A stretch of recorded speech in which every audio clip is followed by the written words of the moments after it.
Oh, jeez. Lewis. You had to redo it? How dare you blame that on me? Okay. That's great. It's like, as soon as I press the button, Lewis's nerves act up. Telling you, it's the norovirus. Sounds deadly. Silent but deadly. It's not as bad as the Chuck Norris virus. That's the one that kills you and your family. Snaps your neck in a heartbeat. Oh, man. I can hear that reverberate through my guitars back there. How we doing, everyone? We got some people here. We got Anth. We got Chris Wood. We got Level Remix. That's enough. Is there actually an extra guitar back there behind over your shoulder there? One, two, three, an four, extra five. one? Oh, dude, my guitar collection is out of control. And you know what? You would think that I was like a sweet guitar player. I'm not. I'm terrible. I just have a collection problem. And some of these guitars I need to get rid of. I just need to sell. Like this one in the front, I definitely need to sell. That one back there. Wait, I'm going to sell, I think. But I just haven't had the time to do it. So, yeah, it's embarrassing how bad I am. I'm in no position to judge. I have more trumpets than I own pairs of shoes. Do you really? How many trumpets do you have? I have like 5 trumpets, I think. Okay, now I don't feel so bad. Is that a thing? I thought trumpet guys had like one trumpet, and that's the one that they used. Like, why would you get different trumpets?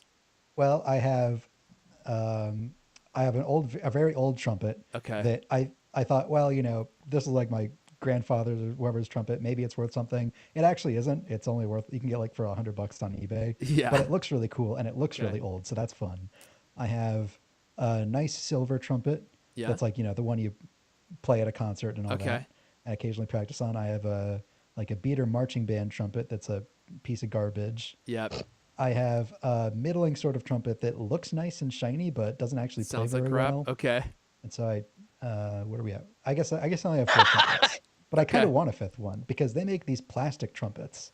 Oh. And they're all plastic, but they're still trumpet shaped. And I bet they sound like a plastic trumpet. they sound almost like a normal trumpet, but the weird thing is that they're just so incredibly light, because they're not made out of brass. Yeah. It just like breaks your brain when you picked one up. Like I held one a few years ago and it was like surreal. Mind blowing, huh? Like an optical illusion, like that you're like holding this thing, but it only weighs like a fraction of a pound. I just cannot even fathom that a plastic trumpet sounds good. It probably doesn't. It probably Do they sounds look metallic? terrible. You can get them in all sorts of colors. I kind of want one in like iPod white, like clean plastic white. I think that would be Yeah. Just get an iPod sock for it too. That'd be pretty cool. That's what we should I sell. would like some iPod socks. I still have some iPod socks, I think, around really? somewhere. Oh yeah, man. I had like a 5-pack that I got. I think they were off brand. They weren't like the actual Apple ones, because weren't the Apple iPod socks like $20 each, $30 each? $19, and I think you got a pair of like a set of 4 different socks. Okay. And like lime How green. far yellow, have we pink, come blue. that used to be like an actual Apple thing that they would sell you? I'm actually sock. on a mission to collect all the weird iPods and accessories. So like iPod socks. Of course I you have like are. a saved eBay search for that. What do you mean? Are they hard to come by? It seems like it would be incredibly easy to get iPod socks. You can go look in any trash can anywhere in Silicon Valley. There's bound to be an iPod sock in there. Some people want like ludicrous amounts of money for like these inane little things. Oh, and so I'm yeah. trying Well, to that's true. I mean, get a good deal. you should ask El Kenny. He still likes to dumpster dive, right? Doesn't he spend like half his time doing that now, Lewis? He just roams around Silicon Valley and searches people's trash. Yeah, it's a great job. It's a side hustle for sure. Side hustle. I mean, none of it's worth anything, but definitely something to pass the time. I mean, what are web ads worth? I don't know. The Dumpster relative diving, web advertising. the same as old iPod socks. You wouldn't believe the money in iPod socks. Old iPod Depends socks. on how you package it. I didn't even know these. I admit, I didn't even know these things existed. These iPod socks. Crazy. How did you not know that? Didn't have an iPod. That is mind blowing. That was like one of the most iconic Apple accessories ever made. The iPod socks. Did they all look like the ones on the Wikipedia page with like Probably like orange brightly at the colored. top and yellow at Yeah. the bottom? Yeah, they look like old gym socks. They look ridiculous. They look absurd. Who approved this? Steve Jobs probably loved them. If I, He probably personally requested them. I mean, I don't remember even ever seeing one of those back in the day. If I had, I would have probably it would just made me laugh and go, "Why would I want an iPod like that?" Did people think they were cool? The iPods? Did they sell a lot of them? No, the iPod socks. Oh, I mean, I don't know. You needed a way to keep your iPod protected when it was in your bag, man. They worked. If you're cold, they're cold. Yeah, that's right. Oh my God! All right, look. Enough. Our usership is dropping off precipitously here. No one wants to hear us talk about that. But let's go ahead and get this thing rolling. We got a lot of stuff to talk about here. Oh, Mrs. D. Oh, Mrs. D. She's excited today. Less excited to see you, probably. That's great news. Oh, my dear, I also like socks. Oh boy, here we go. Sometimes when I'm with El Kitty, I'm in nothing but my socks. Oh, now that is a grim mental image. Oh, never imagined it, Lewis. Never imagined it. Mrs. D, if you don't mind, no one wants to hear about that. We're all feeling nauseous. We're going to go ahead and get this thing rolling. We got a lot of stuff to talk about. We got the music going. I think I have all my notes up here. Well, there's no point in checking now. Whatever happens, happens. We'll get this thing rolling in 3, 2. Hello, and welcome to the CultCast, the best 30 plus minute Apple conversation you're going to hear all week long. I'm your host, Erfon. Elijah joined me today. His proposal to brand Cult of Mac writers with the sigil of House Caney was immediately shot down by the Cult of Mac legal team for being unnecessary and illegal. But they did agree it would have been an effective way to identify escaped writers. He's the managing editor of Cult of Mac. Lewis Wallace is here. Yeah, that's a complicated sigil as well.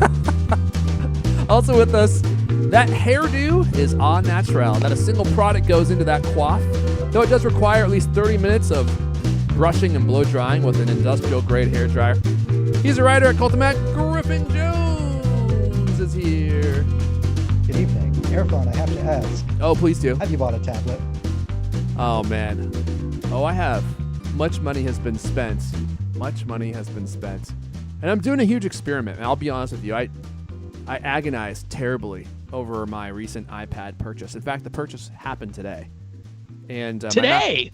Yeah, I haven't picked it up yet, but yeah, it just happened right before the show, actually. Wow. And I agonized. It was excruciating. Such a hard decision. Such a hard decision. Yeah, I haven't bought an iPad since 2018. And I feel like my iPad has... I have a 2018 iPad Pro, 11-inch. And I feel like it's finally gotten to a point where I'm like, oh, it's kind of laggy a little bit. You know, like it has just performed perfectly, exceedingly impressive for this entire time that I've owned it. And I'm like, okay, I kind of want to try something else. So I think we're going to lead with all that. I'll tell you what I got. I'll tell you how I made my decision. And we have all sorts of other Apple stories to talk about this week. Let me see here. Let me just pull this up. Oh, yeah, we got some intel on some potential massive changes coming to iOS 19. Lewis has got an update for us on the iPhone SE 4, which I don't know if anyone in this audience is going to care because no one in this audience is buying an SE, but maybe you're going to be buying a phone for your, I don't know, unteched mom or brother or sister and you want a cheap phone. This might be... For Rugrats! Yeah, might be a good product for them. I've got some intel on an upcoming change to the iPad Air that you all might really like. We got more. So much more. I think I can't even go into all this. It's going to take too much time. And before we do, I want to say thank you to Squarespace for supporting this episode. Whoa. Squarespace makes what we do possible. They've been sponsoring our show for so long, which I just truly appreciate. And I use the product. I absolutely love it. It powers cultcloth.co, which gets 400 to 500 orders per minute. They have to add liquid coolers to the CPUs on the systems and on the servers because they're just we're overworking their machines and it still works perfectly. Start a completely personalized website with a new guided design system, Squarespace Blueprint. Choose from professionally curated layouts and styling options to build a unique online presence from the ground up, tailored to your brand or business. And optimized for every device. Easily launch your website and get discovered with integrated, optimized SEO tools so you show up more often to more people. And also, one of the things I love, flexible payments. Make checkout seamless for your customers with simple but powerful payment tools, accept credit cards, PayPal, Apple Pay, and in eligible countries, offer customers the option to buy now and pay later with Afterpay and ClearPay. Sell content of all kinds, digital products, physical products, memberships. You can give people access to your calendar and they can pay to book your time. You can sell PDFs, music, ebooks. They've got it all. Squarespace.com/CultCast for 10% off your first purchase of a website or domain. With code CultCast at checkout, I do a year of service as well, which gives you an additional discount. At squarespace.com/CultCast, be sure to use the offer code CultCast at checkout when you're ready to make your purchase or your first purchase, and you'll get 10% off. All right, let's dive right in. Oh, I guess it's going back to me. Back to me, Lewis. Oh my gosh. So many of you may have heard, I don't want to assume, that I've been doing massive upgrades this year, and a new MacBook Pro awaits me. I have to go pick it up. I talked about that, I think, the last episode. I ended up going with the 14-inch MacBook Pro M4 Max because there's no other option, Lewis. 64 gigs of RAM, 2 terabyte hard drive. Decided to go with the anti-reflective coating. I'm completely spacing out on the official name. I'm sure Griffin knows it. Nanotexture. Thank you. It came back to me. Decided to go with the nanotexture, much to my surprise, because it actually made a huge difference. It looked, and the screen still looked beautiful and colorful, and the contrast still seemed to be there. Anyway, but my next decision was upgrade to the iPad. And I went to the store in 2 different sessions, played around with all the iPads, immediately rolled out the iPad Air. It's just way too heavy. And decided to go with the iPad Pro. I really wanted the OLED screen. So the question was, for me, well, what color do I get? But also, do I go with the 13-inch or do I go with the 11-inch? And you know what? It doesn't really sound like there's a big difference between the two, but there is It's like 2 inches. I know. It doesn't sound like that much, does it? But, you know, the two devices are like completely different. The 13-inch iPad Pro is so much bigger and heavier, even though it's not that much heavier. It only weighs like, I think, 4 ounces more. But when you're holding it, because it's just so large, it feels a lot more unwieldy. It's just a wacky, weird screen, but it's also so beautiful. And so I fell in love with it, and I really had a hard time knowing which machine to go with, the 11 or the 13. So I went back and forth and back and forth and back and forth. And I ultimately decided to get the 13-inch with no nanotexture, because I thought the nanotexture on the iPad, funny enough, it made the colors less vibrant. It made a significant reduction in the contrast on the iPad. Like, I just didn't like it at all. I believe I have an answer there, because I think the process they use on the iPad is different than what they use on the Macs. The MacBooks, I believe, all require like the special cleaning cloth and all that. Yeah. Because it's like laser etched into the glass. I think the iPad has like a kind of like spray on it rather than like the etching process. Okay, now that would make sense, right? Because with the like you mentioned, with the MacBook Pro, you have to have a special cloth to clean it. And with the iPad, like you're pressing on it with a pencil, you're using your finger, like all the oils are going in there, and I was like, how can that work, right? If they're having you use a special cloth just to clean the MacBook Pro, and yet you're allowed to use your fingers. Okay, so that makes a lot of sense. In the iPad Pro, I did not like the nanotexture at all. I thought it ruined the image on the iPad, and I was like, okay, definitely not doing that. So anyway, went on a little trip this weekend, and on the flight home, which was way too long because the freaking airline flew us an hour and a half. I had a layover, and it was a layover in a city in the wrong direction. So I went an hour and a half in the wrong direction. Awesome. And then once I landed, had a 3-hour layover in Charlotte, North Carolina, and then had to fly like 6 hours home because I went in the wrong direction for the first flight. Anyway, on the second flight, the guy sitting next to us had a 13-inch iPad Pro on the plane, which was exactly one of the scenarios I wanted to test because that 13-inch is so massive. So we started talking about it, and he didn't even know how to use this thing. He had borrowed it from his wife. And so he was trying to like get it connected to Wi-Fi and all this stuff. So he was like asking me for my help. And during this process, I was getting to hold it and play around with it. And I was like, this thing is way too big. It's huge. It's hard to hold. It's hard to carry. It's heavy. Now, I don't know what generation Pro he had. I think it might have been the M2 or the M3 because it was heavier. The M4 is so thin and so light.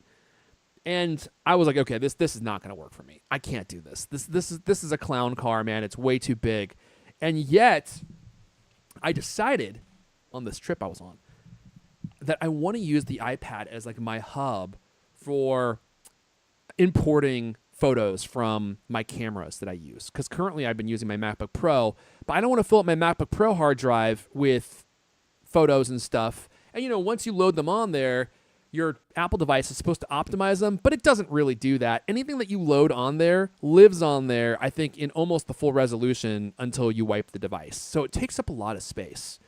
And I want my MacBook Pro to have all the space available for the YouTube content that I'll be making. Oh, yes. It's in the pipe. It's all but done. And so I decided to go with the 13-inch for that reason and edit photos and look at photos on them, but I'm making a big risk, man. It's a big trade-off. It's like you lose the portability. It's $300 more for the 13-inch iPad Pro. Other than that, it's pretty much identical to the 11-inch. I decided to go with 512 gigabytes of storage so that I have enough to like load all my photos and videos and stuff from my cameras onto the iPad. And I basically want this to be like my photo editing and viewing machine. But, you know, I got to live with it for 2 weeks. I just told myself, you know what? Because I almost went 11-inch. I almost did it. But I wanted to try something different. I was like, let's just try something different. Worst case scenario is I get some content out of it, and I can talk about it here on the show, living with the 13-inch, which I've never owned a 13-inch iPad before. Everyone tells me it's too big. Everyone tells me I'm going to hate it. But then a bunch of people who own it say that they love it. And, yeah, it's a little bit big. It's a little bit heavy, but they wouldn't go back to the 11-inch. So I just don't know what to think. So I'm going to try it for 2 weeks. If I absolutely hate it, I will return it and go with the 11-inch. I did also upgrade to the new iPad Pencil, the new Apple Pencil Pro.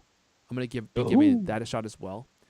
So, and I did get a discount, which is the only reason I'm probably even making this move, because otherwise, dude, I think it would have cost me like $1,700 for all this stuff, which is just totally bonkers. For an iPad, I just can't even fathom spending that much money on an iPad. So, not to mention the many more thousands of dollars you just spent on a MacBook Pro as well. I try not to. And then definitely don't add those two sums together. That's just... But the thing is I only make a big purchase like this once every 4 or 5 years, maybe. Well, I guess the MacBook Pro I do upgrade usually every 3 or 4 years. But the iPad, like this iPad, I'm going to have this for the next 6-7 years. It's going to be completely all that I possibly need for many years and years and years and years to come, which is really weird to think about, that you'll own this for such a huge era of your life. So that's what I decided to do. I have to go pick this stuff up on Saturday, and I'll have more to talk about once I've played around with everything. But it's a big change, man, going from a 16-inch MacBook Pro to a 14-inch.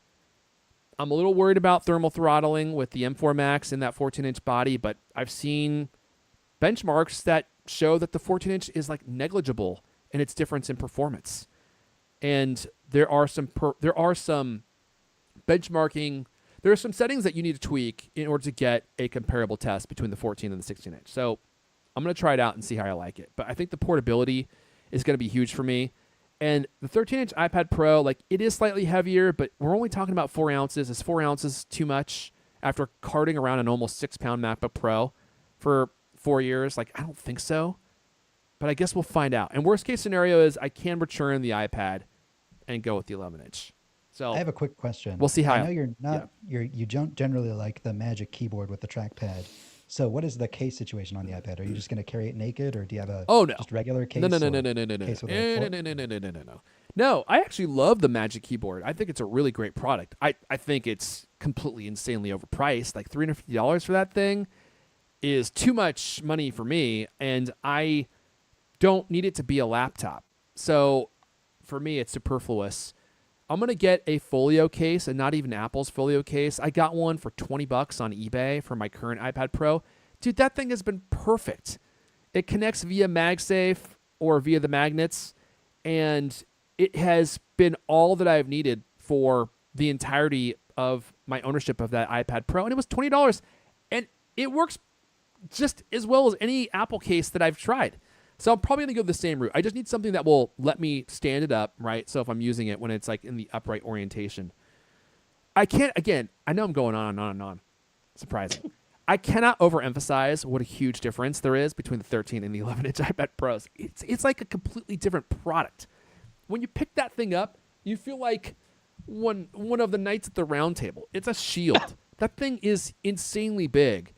And it is definitely, it has an unwieldy factor to it. Like when you're holding it and like moving it around, like even on the airplane's tray table, I was like, oh, like where am I going to put this thing? It's so big.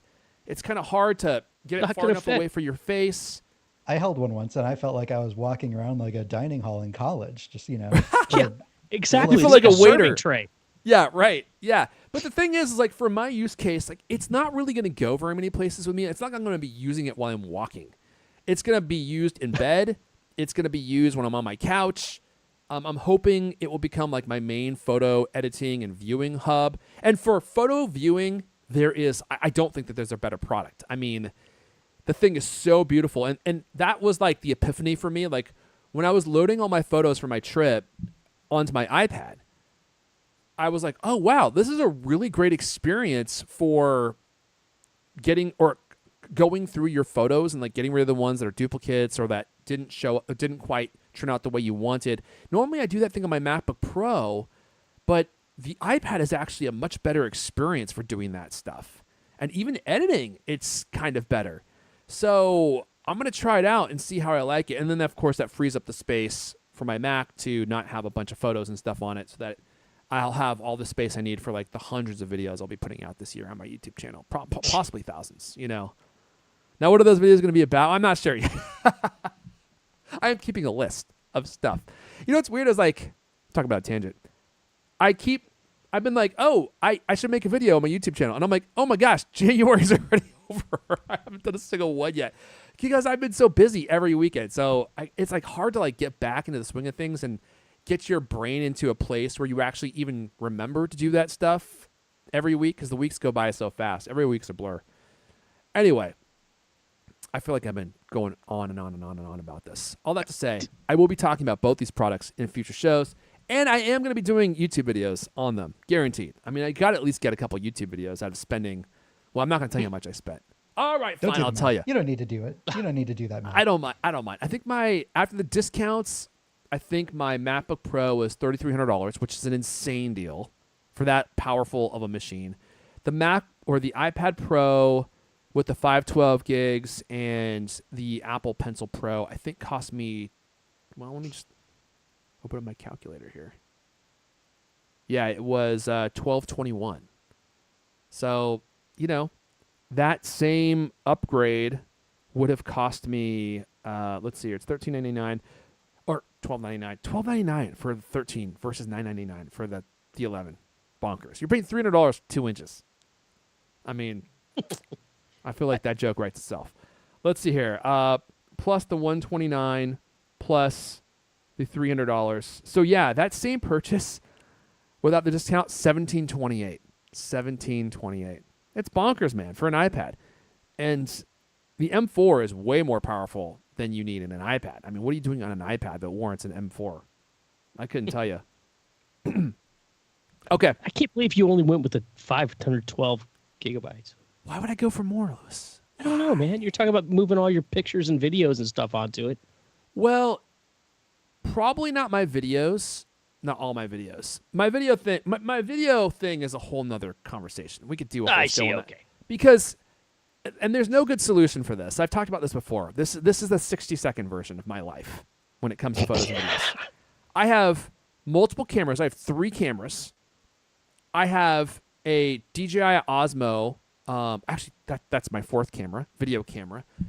And I don't want to load those videos into my photos library because then they're going to get uploaded to iCloud. And then TC gets all excited about the extra gravy because I'm just chewing through the storage. And now instead of spending $30 a month for iCloud photo storage, which is what I spend right now, completely wacky, I'm gonna have to spend even more. So what I'm trying to do is keep my videos out of my iCloud photo library. I keep them on my NAS, and I try to use Synology photos to manage those. It's such a mess, such a huge mess. I I wish there were a better way. The iCloud the Photos app is probably just the absolute best there is for managing photos. I mean, it's so good. But the problem is is if you don't want to have all of it backed up to iCloud because you don't want to pay for the storage, well, now you're in like this weird gray zone. And there's no good solutions that I've found to manage a photo library when you don't want to just put it all into iCloud. So I've been trying to figure out how to do the video stuff, and it's hugely inconvenient. And if anyone hears this and knows of a great way to do this, ping me. I'm on the all new X. I'd love to hear your. The Mac app, you can open several different photo libraries. If you open the app in the dock by holding down the Alt key, it'll bring up a special window that says, select the photo library you want to open. I wonder if you can create a secondary photo library that doesn't sync to iCloud. You could, but the problem then would be that I couldn't actually access the videos. So I should add one more element to this. I want to be able to access the videos on my television or from my other devices, right? Like I actually want them to be accessible from all my Apple devices. And the NAS is the only way I know that you can do that right now. And Synology Photos, I think, is decent, but it doesn't get nearly the attention that Apple's photo apps does because that app probably makes Apple a ton of money. And Synology's like, like, we want you to buy our NAS. Like, here's a photo app that you can use. Like, it's pretty good, but there's weird bugs and weird quirks. Works most of the time. It works most of the time. I was like, oh, yeah, it doesn't work. It's like, oh, sorry. Try refreshing it. Try quitting the app. So there's just no great solution. Someone's saying, have you tried TrueNAS? I don't think I've tried that one. Sounds like a rapper. I'll look it up. And strangely, there are a lot of modern formats like HEIF that applications that are not Apple Photos just don't support. It's very weird.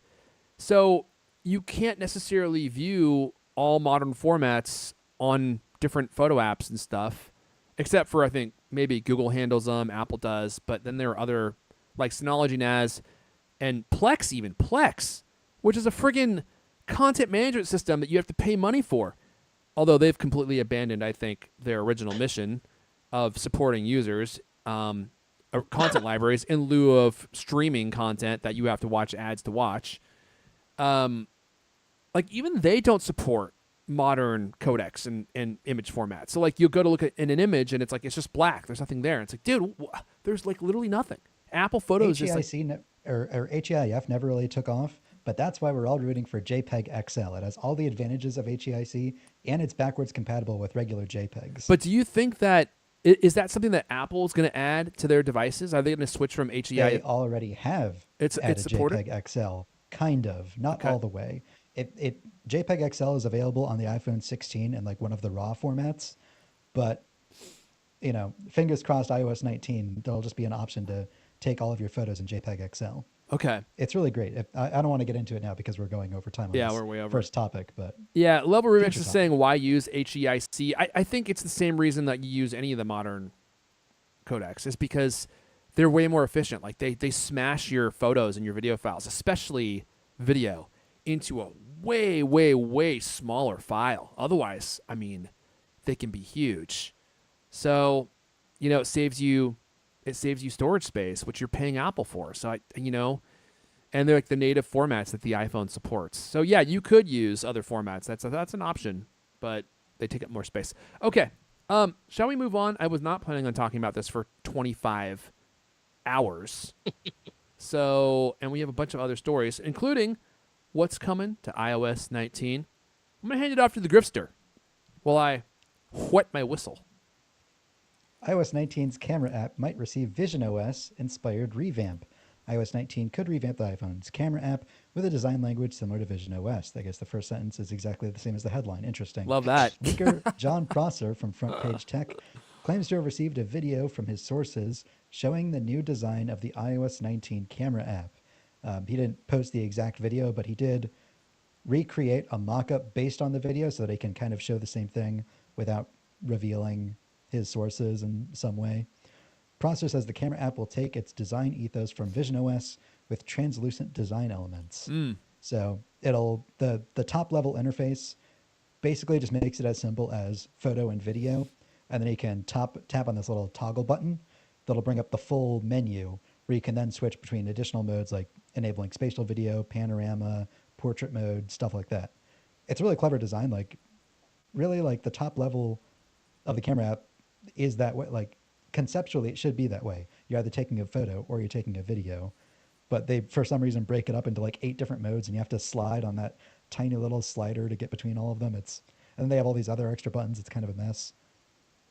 They've had the same camera app design since iOS 7 in 2013, which is kind of crazy to think about. Let's see. While not confirmed, Apple may adapt some of Vision OS's design principles elsewhere in iOS 19, making extensive use of translucent menus and UI elements. Apple hasn't given iOS a design makeover in nearly a decade. I mean, that's the text of the article, but like they've been slowly changing it. Like if you actually go back and look at iOS 7, it does not look similar to iOS 18 at all. Yeah. They've been like making progressive small improvements over the years. Like this is a potential video idea I had for the channel, like just outlining all of the different like new things that are in iOS 19 that have changed since iOS 7. Like there's the whole interface of like the slide up, like modal things that like slide up from the bottom. Yeah. That wasn't in iOS 7. Like the whole like context menus and like, you know, tap and hold menus that are all over iOS. That's a new thing. Like, you know, you don't think of those as being like design changes because they kind of look similar-ish, but iOS has actually changed a lot. Dude, let me just say real fast. First of all, while I'm saying this, check your audio. I think it's slightly low. Maybe bump it up just a hair. There are YouTube channels that are just dedicated to showing you every single new thing that has come to a iOS updated version. And they get huge views. You should totally do that, man. I think it's kind of surprising that people want to watch a video of every single change because so many of the changes are minor, but how else would you know that they're there? I mean, most of the changes go unsaid. They just are little small design changes, little tiny tweaks. First of all, how would you even know what all the changes are? I don't even know how you would figure out such a thing. I'm not sure they're enumerated anywhere. Like in the changelog, they might highlight like the bigger things, but they're not like. I think people actually just go around like comparing screen by screen. Like, dude, that would be so much. Anything different. I mean, if that's what they're doing, oh my gosh, that's incredible. That would be an like a lot of things amount have of work. changed since iOS 7. Like I think it was like iOS 9 that introduced like the giant titles when you open an app. Like, you know, before you scroll down a list where it just says mail, like really big on the top. Yeah. You know, there've been a lot of little tweaks over the years. Yeah. Previous rumors indicated Apple would adopt Vision OS visual elements in iOS 18, but that did not happen. The company potentially delayed the design changes to focus on Apple Intelligence. Thank God for that, right? Yeah. If the leak proves accurate, we could see Apple showcase iOS 19's new camera at WWDC 25 in just a few months from now. So maybe it'll be there, or maybe it'll go the way of that alleged like flat-sided Apple Watch that John Prosser was also convinced was going to happen. Yeah, we'll have to see what happens with this. You know, when I first read this story, I was like, oh, a camera app inspired by Vision OS? The Vision OS camera app has 2 buttons, photo and video, and you can take a picture, and that's it. So, yeah. You know, it's been a while. I feel like it's been a while since front I always want to call it front page tech? Yes, I know. I always want to say FTP, which is like the file transfer protocol, but front page tech. I feel like it's been a while since they've had a rumor. And we kind of talked about this before we were recording. Like, I feel like Prosser had a bunch of rumors when he first got started, and then they kind of moved away from that to a certain degree. And this it seems like it's a return to reporting on rumors. I tend to believe this one because it's an iOS change. And I feel like it's easier to get intel on iOS changes than it is to get intel on actual hardware that's coming out. Like the hardware is like the creme de la creme of rumors, right? It's like Gurman's like the only guy. I don't know who Gurman knows over at Apple. I think that one of his relatives might work there. I think it's actually typically the other way around, where You like think so? building hardware is such a large supply chain. There are so many more areas where it can Mm, leak. Whereas software is only, Apple has notoriously small software teams of yeah. only like a handful of people working on any given project. So you think this might be a bigger scoop than knowing what's going to happen with like the newer iPhones, and Yeah. yet there's no one that really gets hardware rumors, especially not gets them right.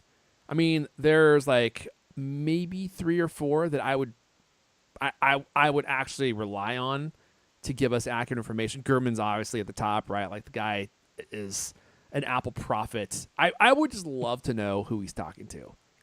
It's like, is it developers that work inside of Apple? Because even they seem like they wouldn't know what the hardware is going to be. It's got to be someone from the marketing department, or it's Tim Cook himself feeding him the rumors, shaping the narrative. Anyway, well, I welcome a change to the cameraman. It's been a while since it's had a big overhaul, and this sounds intriguing, I have to say. But we'll see what manifests. I just, If you look at the concept, it does yeah. look pretty neat. If Yeah, it you does. can bear to watch his video, because I find him kind of annoying. But Rude. it's a neat looking interface. I think it makes much more sense. I know, but the thing is like, oh, sorry about this. I don't want to play the audio. The concepts are always, I mean, they look beautiful, but they're always hard to trust because people can come out with all sorts of concepts and show you things that are literally just fake. Like this happens all over. Like we hear a rumor, and then there's all these great concept artists out there that put together some kind of animation or an image or something, and then they put it as like the lead image in the story, and it makes it seem legitimate. But it's like, dude, it's not. It was just completely unreal. Like there was nothing real about it ever, and it never manifests in any way, shape, or form. So it's just hard to know. It's hard to know. This is kind of the way that Prosser handled stuff in the past, though. When when he seemed to have sources, which he would say, "Oh, we have this image, and we're not going to show you the image. We're going to show you something based on the image." Oh, Right? yeah. Which is, I mean, that to me that makes it. Excuse me, can't stop coughing. Makes it seem a little more possibly real.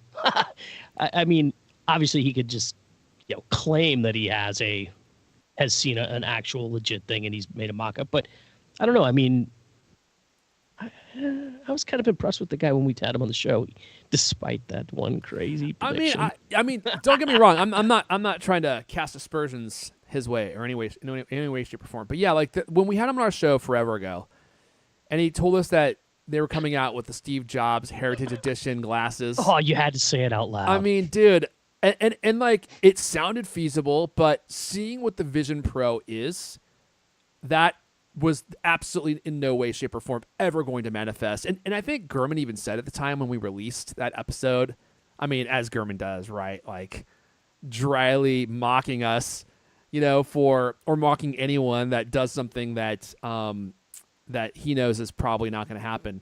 And with that one, he was actually right. And like the Vision Pro is like this huge, bulky thing that goes on your head. And the notion that there would be like a pair of like almost glasses that look like Steve Jobs glasses that do the same thing. I mean, it's so ridiculous, dude. Well, that doesn't mean that they weren't working on a Apple prototype like is that. probably I mean, maybe they working were. on glasses, but Maybe they were. Yeah. I can't imagine they would be useful. I mean, especially as far long ago as that was, probably running on like an A15 chip. You get like 30 seconds of battery life. Yeah. I mean, saw. things like that existed back then, though. So I don't know. It's not completely out of the realm of possibility. Yeah. I mean, that there's a prototype like that. That is possible. Like maybe there was some kind of prototype that they were working on that was never going to see the light of day. In fact, if anything, I think that it's hard to know. Not to get too much in the weeds here. It's hard to know why Prosser has got things wrong in the past. Like I don't think he's making stuff up, but it does seem like he either gets trolled, right? Because when you start to build a reputation for leaks, I'm sure you get reports of all sorts of nonsense from people. And so knowing how to figure out if someone's giving you something real is probably not easy when you're first starting. And then also maybe you are getting a legitimate leak, but it's for a prototype that is never going to see the light of day. Like who knows how much stuff Apple tries out before they release Vision Pro, right? Like this polished final product that probably had 10,000 iterations before they actually released it, and all sorts of strange tangents they went on from a product perspective. It's like, hey, let's try this. Hey, no, let's do that. Hey, let's have the battery bolted to the side. No, let's try the top. It's like there's probably all this weird stuff that happens that they have to test to see if it's going to work or not, and then they figure out that it's not going to be good. And so, anyway. Yeah, and then Dipsy-doo, TC sets traps to fire the leakers. There's also that, man. There's also the traps, TC leaking stuff, Apple leaking stuff to see how it makes its way into the media. I'm sure there's probably a bunch of that, like cloak and dagger type stuff, corporate espionage. I would love to have the inside story on that stuff. That would be a great story. All right, where are we going from here? Lewis, you want to talk about the iPhone SE for a moment? The people are dying to know, Lewis. They got to know. Phone of the year, iPhone. Notch or no notch? Yeah, people want to know if it's going to have a notch or not. People are staying up awake at night wondering. Yeah, so the headline on the Cult of Mac story is iPhone SE4 might avoid Apple's screen notch. That this budget phone supposedly coming in for a significant redesign very soon with a much larger screen and no home button. Kind of miss the home button sometimes. I do too until I use one. Amazingly useful, but yeah, I know what you mean. And then I use one and I'm like, this is terrible. Why is it so never big? I never want to use this again. I still have one on my iPad. One of my iPads. It's like just earlier today, I think I opened up my phone and it opened up into an app that only was available in landscape, and so I was swiping up on the bottom and it wouldn't go. I was like, man, if only I just had a button I could click. That'd be nice. Every now and then. Let's see. So the iPhone SE4 supposedly will look much like the iPhone 14, and supposedly that would make the iPhone SE4 the last model with a screen notch. However, on Monday, tipster Evan Blast posted an image on social media supposedly revealing the iPhone SE4 from the front and back, and he wrote, color corrected the phone to highlight the dynamic island. So if Apple adds a dynamic island and nixes the home button, an open question remains. Will the iPhone SE4 unlock using Face ID or Touch ID?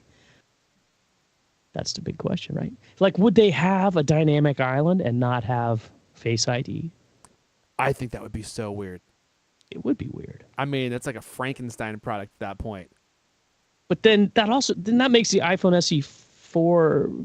SE4, gets it pretty close to other recent phones. So, I mean, maybe that doesn't really matter so much. Maybe nobody I think really. The Face ID component is the most expensive part of it. Like making a dynamic island, if you don't have it, it would make it cheaper. It kind of makes sense in a weird way.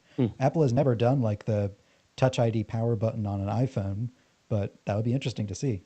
So they could have the Touch ID power button and a dynamic island and no Face ID. Could work. I mean, honestly, I love the dynamic island. I think it's Me too. Compared to the notch, it's like ridiculous how much cooler it is, and how useful it is. Whereas the notch is of zero use whatsoever, aside from making app design more difficult, as far as I can tell. Just wondering this today: do we think the iPhone SE is going to get the camera control? It won't have it, and people will buy it because of that. Well, I say this because supposedly this is a phone that's getting Apple Intelligence, right? And Apple, for whatever reason, has decided that the only way to launch visual intelligence is by clicking and holding the camera control. Well, they can't give it visual intelligence if they don't have a button for it. Therefore, will it have a camera control? Wow. Would it be weird if it had a camera control and all these other stuff?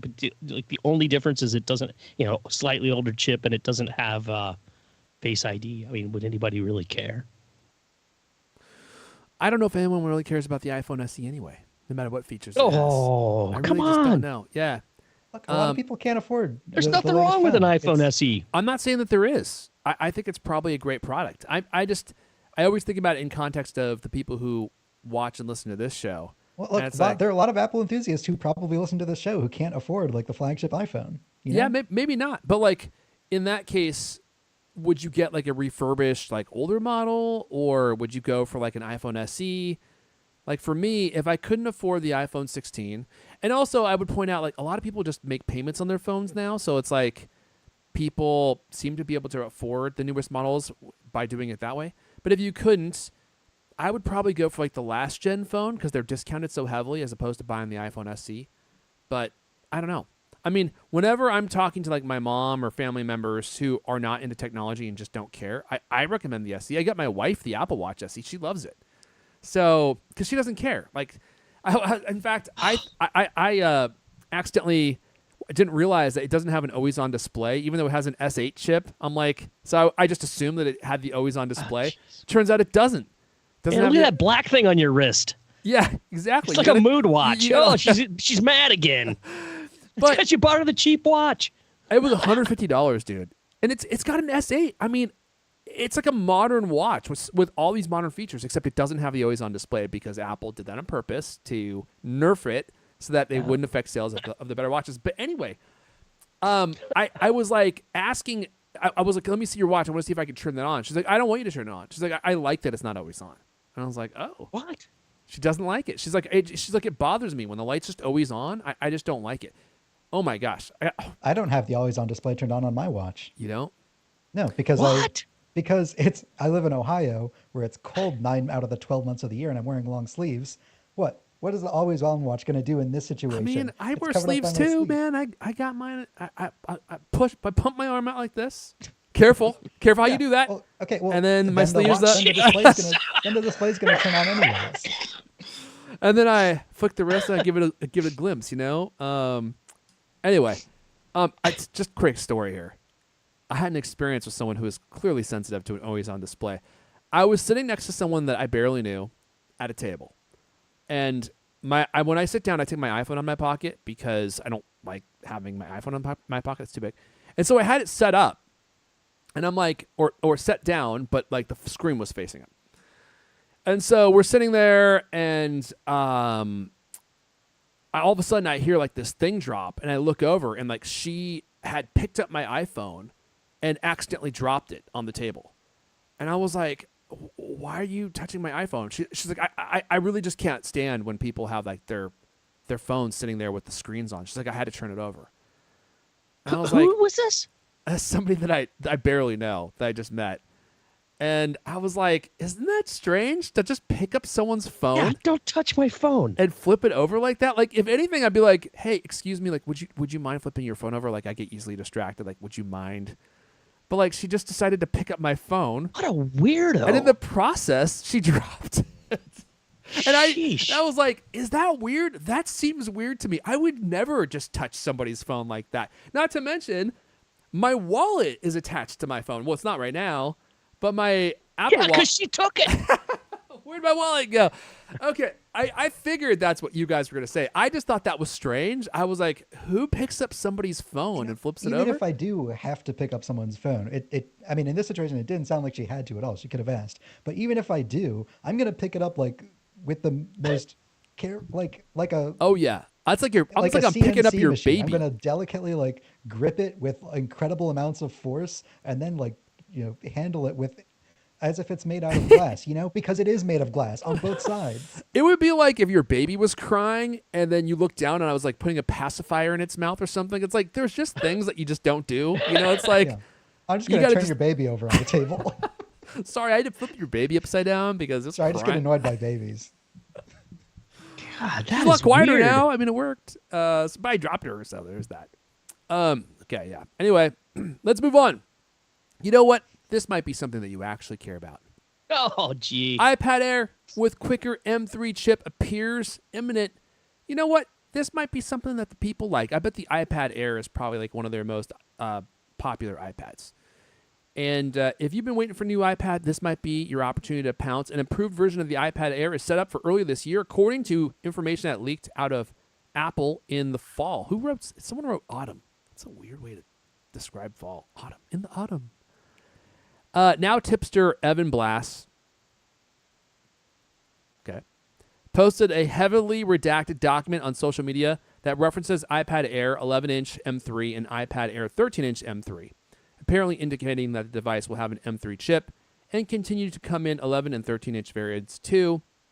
Blass has offered accurate leaks in the past. He showed off pictures of the iPad 12 and HomePod Mini before their launch, for example. A jump from the M2 to M3 in the 2025 iPad Air is likely to bring a modest jump in performance. Yep, Apple says that the newer chip is 15% faster than its predecessors. And I guess the interesting aspect of this story is like no M4, but I think that actually makes perfect sense. Apple is going to do whatever they can to tempt you to spend the extra money on the iPad Pro. Here's where I think that's weird logic, because who's going to see? I mean, look, the story of the iPad ever since the iPad Pro is, oh yeah, it's incredibly powerful hardware, but like, you can't do anything with it because of the software. Who's actually going to be tempted to spend almost twice as much money getting an M4 instead of an M3? So many people. It's not like they're intentionally nerfing the iPad Air because they want you to, because they think that people are going to be convinced that the M4 is going to be so much better. Like, no, you buy an iPad Pro because it has the nicer screen, because it's thin, because it has a new accessory, whatever.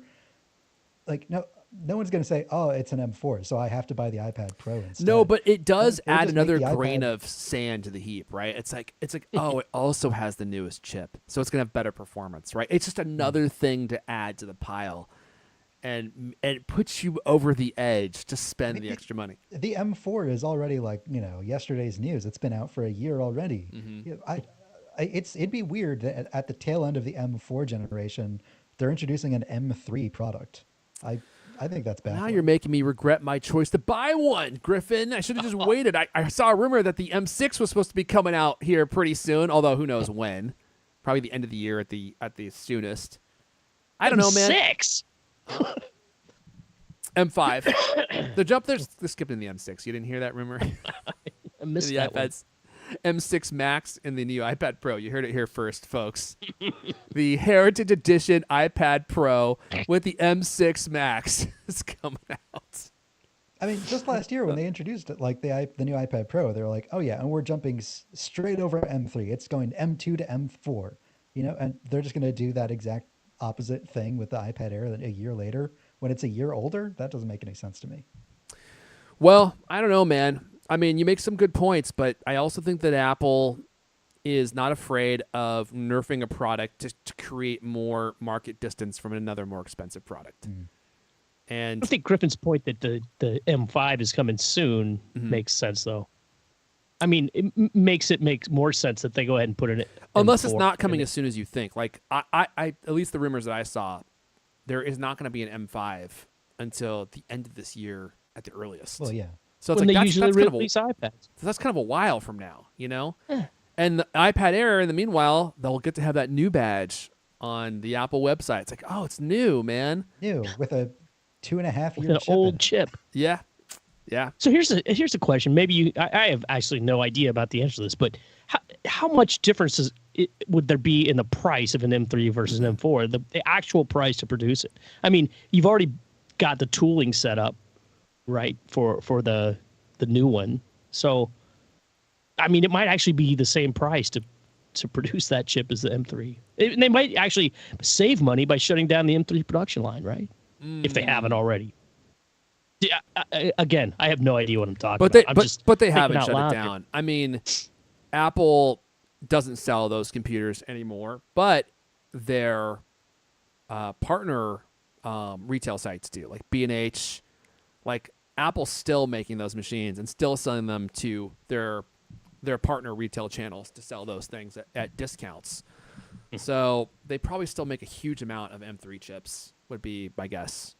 I mean, they're still making the M3 MacBook Air, and the rumor is that there's going to be an M4 MacBook Air relatively soon. I think it would be weird to, like, within a few weeks of each other, bump the MacBook Air from M3 to M4, but then introduce a new iPad with an M3 in it. Maybe that's what they're doing with all the leftover M3 chips. I mean, that could also be true, liquidating. Although I don't think that you can create a new product based on a chip that you're no longer making. I think that they probably have just reduced their cost because the technology is older now, and so their profit margins are probably higher, and so they can make more money on iPad Air. I don't know, man. I guess we'll see. It's probably the same amount of material costs, right? I mean, well, it actually is. I mean, it's. I doubt that's true. I mean, if you're making a M4 with a better manufacturing process, typically you have to pay a premium for that. I mean, I'm not a operations management expert, obviously. In fact, that was the class in college I hated the most. Oh, dude, ops was terrible. I hated that class. So maybe I'm not the guy to ask this for, but typically when there's newer technology, the older technology gets discounted because not as many people want it. But I would just think that it'd be like, the way they do with manufacturing drugs, right? Like they cost $1,000 a pill when they first release it, and then 2 years later, it's $20 a pill. Because it's the same amount of price. It's just the initial cost was the development and the switchover or whatever. I don't know. Well, the counterpoint to that is that when Apple first started making the M3 chip, like that generation of chips, it was on the cutting edge 3 nanometer process or whatever, and Apple was buying all of TSMC's entire manufacturing capability of it. Now it's an older process, and I guess it could be cheaper by now by virtue of Apple not purchasing their entire output of it. Yeah. All right. I was just curious. Yeah. Let's wrap it up, Lewis. We got a couple stories here left. This one I think will please you because this was not something you were happy with. Yeah, so the headline is iOS 18.3 will nuke bogus notification summaries for news stories. You might remember after they there are a couple of big things in the flag. I know you've heard of at least one of them where an Apple AI powered notification summary said that what's his name? Luigi Mangione had shot himself. Like the little summary says, Luigi Mangione shoots himself. Completely bogus and wrong. You know what else they also put out one, a summary of a BBC News story that said that Luke Littler had won the World Darts Championship. Before he did. That was really That's upsetting. how good AI is it just knows that before it happens. Or it causes it to happen. Probably a bigger deal in Britain than here. But anyway, so following major criticism from major media outlets like the BBC and some journalistic organizations, Apple is making changes to how its AI-powered notifications summaries work with iOS 18.3 Beta 3. By the way, that came out, the release candidate came out this week, so we're probably going to get this update next week. First, it's going to disable notification summaries for news and entertainment apps, which is great. Apple says it will reintroduce AI-generated summaries for these notifications category in a future update, once they figure out how to make AI work. Secondly, enabling notification summaries from the settings app will display a message that the feature is in beta and that the generated summaries may contain errors. Oh, thanks. That's great. Let's see. Third, you can now turn off notification summaries for an app directly from your iPhone's lock screen. To do so, swipe left on the generated summary, select options, and then turn off summaries. And finally, notifications. So this is the big one right here. Notification summaries on a lock screen now will use italicized text. Italicized text. Actually, this way, AI-generated notifications will stand out from the regular ones, making it easy for you to identify them. I've been running the beta, and Me too. you certainly notice when they're italicized. Yeah. Does it make a big difference? Yeah, But it does. My concern is that you notice it, but are people going to understand what it actually means, though? People are just going to look at their phone and be like, oh, this notification looks weird. Why is that italics? I don't know. And then it says something completely wrong. Yeah, people will notice it, but I don't know if it actually sufficiently warns people not to believe the contents of it. Well, have you seen one that says how the beta disclaimer is? I haven't seen that. No. Well, here's another part that we're going to get into in this next story here. I guess we'll just roll these two together. Apple Intelligence is going to be turned on by default. So you won't ever get the warning if you just set up your phone and it's automatically turned on, right? In iOS 18.3, let's see. Apple's official notes for the release candidate that went into developers on Tuesday say, for users new or upgrading, Apple Intelligence will be enabled automatically during iPhone onboarding. Users will have access to Apple Intelligence features after setting up their device. And then if you don't want Apple Intelligence, after setting it up, you have to then go into settings, go to Apple Intelligence and Siri, and then turn off the toggle switch, which is a choice that they made. I don't know. Got to push it, man. If it's a good one. Got to turn it on by default. I mean, going back to the summaries, though, I think the fundamental problem with these summaries, AI summaries can be good. Yeah. and they usually are. Like, it's just taking information that's already there and then shortening it. Mm-hmm. The problem, I think, with the news summaries is that the input to that is only a sentence long, because it only gets the text of the notification, and then it doesn't have any additional context behind what it is or what it means, and then it has to shorten it. So of course it's going to like fill in the blanks with all these biases and details based on the training data. I think that, like, I wouldn't be surprised if in iOS 19 there's a developer API for developers to feed notification summaries a greater amount of context that it can then shrink back down to a sentence. Like, instead of, combining 3 headlines together into one sentence, it can, which are already a short piece of text missing a lot of details that it needs to make an accurate headline. There'll be an API where you can say, okay, here's the full text of the news story. Now make a summary based on this, so that it can actually accurately describe what's happening. I mean, I could see how this happened with the darts thing I mentioned earlier, because he won like the semifinals, right? But how in the world did they come up with Luigi Mangione shoots himself? I mean, like, hallucination, man. That's not just like taking a small amount of information and making it shorter. That's making up information wholesale. Which AI does. Another part of that problem was that it was in a single notification. Apple Intelligence was trying to summarize 3 different news stories. Like, I know there's a limit where you just can't compress the information any more than that.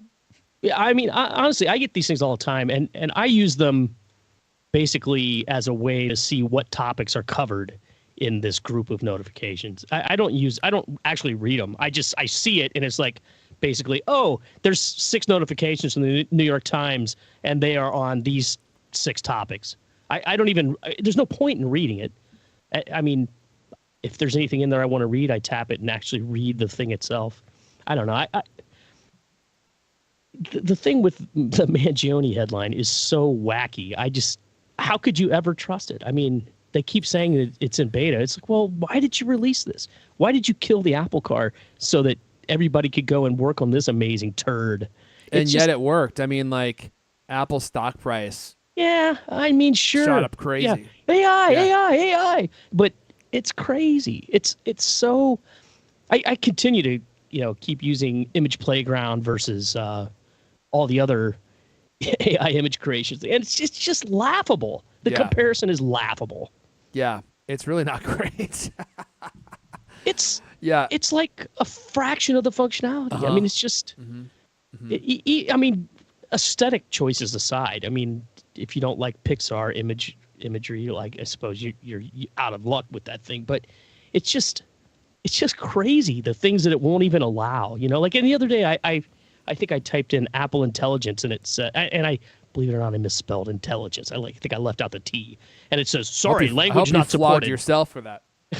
But I mean, language not supported. Like, it can't even tell that intelligence is just a typo. I mean, and it's its own product. I mean, honestly, what I'm surprised is it didn't say, sorry, I can't use that input, because that's what it always says anytime you use Apple or iPhone or any of these other incredibly toxic terms that you might want to use when creating an image. Oh, it's just sad. Yeah, man. Apple's got to catch up, and there are a lot of just problems inbuilt with AI that I don't know how people are going to dial out. Like the whole, every time you use AI, there's always a disclaimer that you should double check the information you're getting is accurate, and that is their mechanism for accounting for the fact that it just hallucinates, right? So it creates something that's just not real and presents it to you as though it was real. And the thing is like, who actually checks that stuff? I don't think that anyone actually does. And you mix that with social media or whatever, and it's like news travels fast, and it could just be completely false. And I don't know that they can dial that out, at least in its current form. It's just a part of AI, like these hallucinations. Not to mention, inherent to the technology. Like, if they keep making it this way, you can't solve hallucination. It's hallucinating all the time. It's just sometimes it happens to be right. I think it's right. I think it's right a lot more than that statement would have you believe. Like, I think it's right most of the time, but it's like kind of right. Like, it may get most of the story right, but there will be elements that are not true. Or in the Luigi Mangione thing, it's like, oh, well, why did it create that? And at least from my experience, no one knows why, because no one knows what AI is actually doing. Like, it's self-teaching itself. It's building this incredibly complicated, sophisticated model. And that model, I think, is like a black box. It's all like hash codes and all sorts of wacky stuff in there that the machine knows what to do with. But no one actually knows what the machine, how it's constructing its own information and why it uses it in the way that it uses it. I mean, theoretically they know, but I'm not sure they actually know. You know, it's like, what are you actually doing in there? Now everyone's like, I don't know. We know what we think it's doing. It's like, but it doesn't actually. Anyway, that's it. I think that's all we got. Well, Do you have any final last words before I wrap it up? I don't want to do it too abruptly because I feel like sometimes it's just too jarring. Hey, Jerry Springer, final thoughts? No, just everybody be all in on Apple Intelligence next week, right? Well, hey, iOS 18.3 comes out next week, and it's on whether you want it or not. Yeah, right. You know, we got to all work together to make sure this thing works. And our reward for improving it is maybe a functional Siri. That could be in our horizon. That's all we ever wanted. Imagine what Apple's stock price would do if we just got a functional Siri. Ah, boy. Well, we can always dream. All right, well, I think we're going to go ahead and wrap it up there. That's all the CultCast we have for you guys this week. But you know what? The party continues in the very exclusive Cult Club. Support.thecultcast.com. Support.thecultcast.com.